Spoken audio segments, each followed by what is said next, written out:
सभी दोस्तों से नमस्ते। हमारे कुसुम लोकगीत चैनल पे आप लोगों का स्वागत है।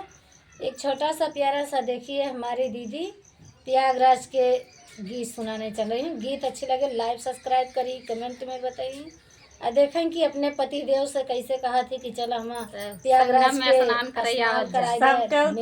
सब दुनिया में अपने पति से मने पहले कहा थी चला गंगा नहाई आई ना। तो आइए इसी के माध्यम से गीत बनाए है कि हमारे प्रयागराज में जोरों शोरों से मेला चलत हुआ। बस उसी के माध्यम से गीत सुनाती हूँ।